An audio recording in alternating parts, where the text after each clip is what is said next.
السلام عليكم ورحمة الله وبركاته.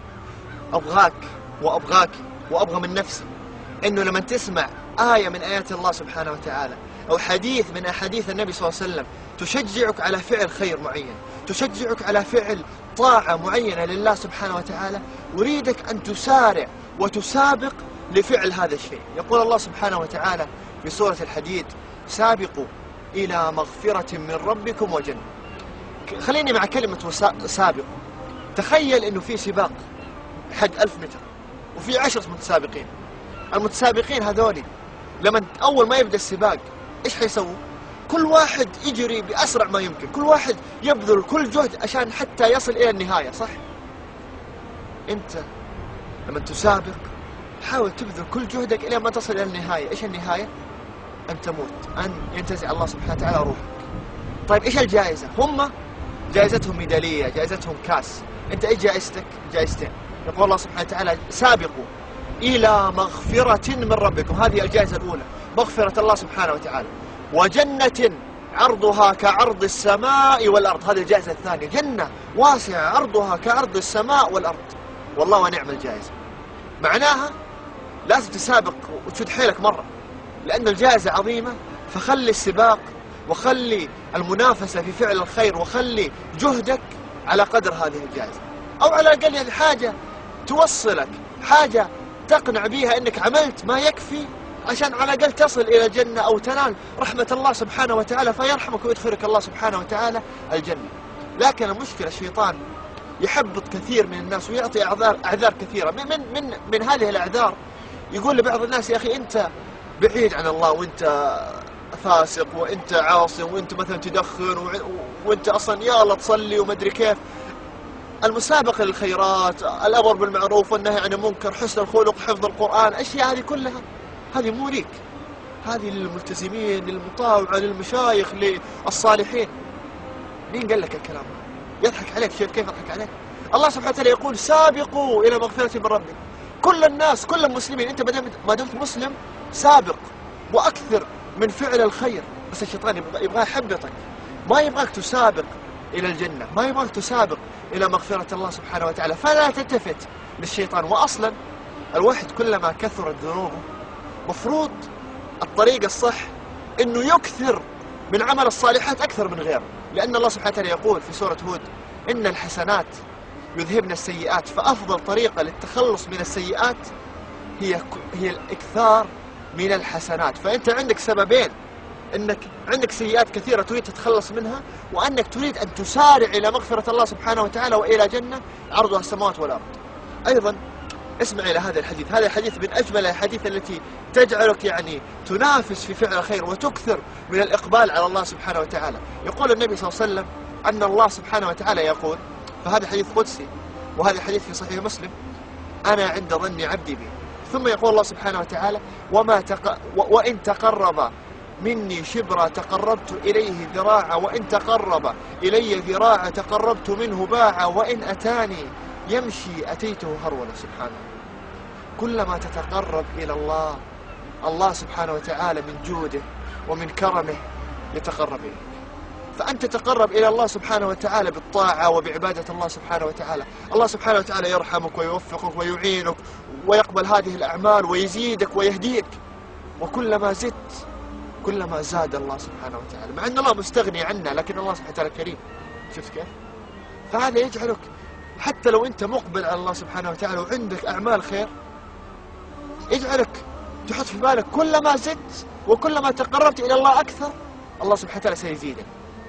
فيجعلك تتقرب إلى الله أكثر وأكثر وأكثر. كل مرة تزيد، كل مرة تحاول تتقرب إلى الله أكثر من القرب اللي أنت قاعد تتقرب به إلى الله سبحانه وتعالى. أيضا يقول النبي صلى الله عليه وسلم والحديث في صحيح البخاري: الجنة أقرب إلى أحدكم من شراك نعله، والنار مثل ذلك. والنار مثل ذلك هذه إن شاء الله يبغى لها فيديو آخر وكلمة أخرى، لكن الآن خليني على أول الحديث اللي هو الجنة أقرب إلى أحدكم من شراك نعله. يعني شايف نعالك أكرمك الله، شايف كيف هي قريبة منك؟ الجنة قد تكون أقرب إليك من نعالك. الواحد لمن من جد يكون عنده هدف يريد أن يدخل الجنة، ثم يوفقه الله سبحانه وتعالى إلى أن يعمل الطاعات ويعبد الله سبحانه وتعالى، وقتها يصبح دخول الجنة سهل ليس صعب. وأيضا هذا الحديث يجعلك ألا تستحقر أي عمل، لأن هذا العمل حتى لو كنت تظنه صغير في عينك قد يكون عند الله عظيم. قد يكون هذا العمل هو سبب دخولك إلى الجنة، قد يكون هذا العمل هو الفاصل بينك وبين دخول الجنة. مثل مين؟ إيش المثال؟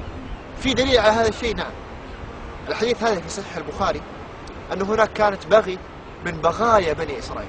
تخيل امرأة تزني، تعمل الزنا، هذا كبيرة من الكبائر سبحان الله. إيش سوت هذه المرأة؟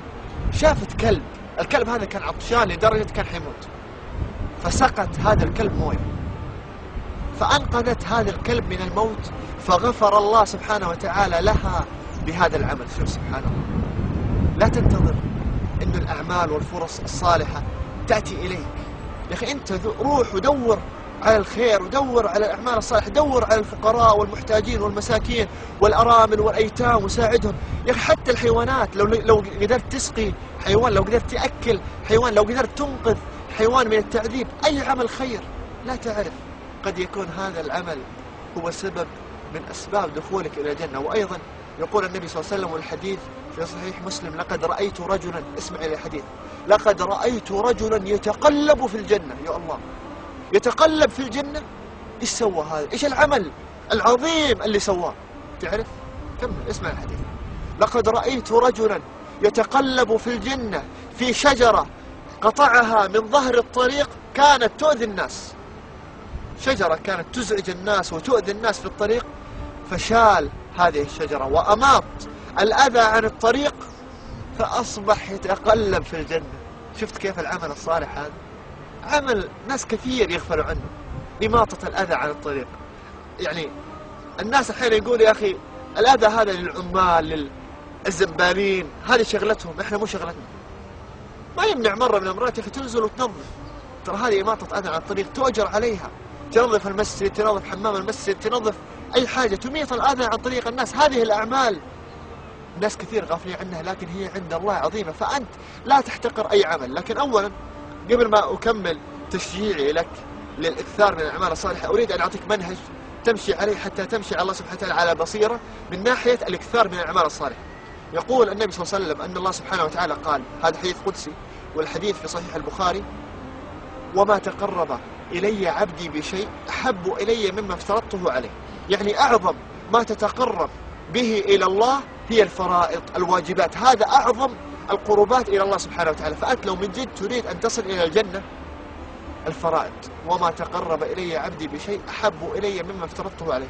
كلما تريد أن تقبل على الله تمسك بهذه الفرائض.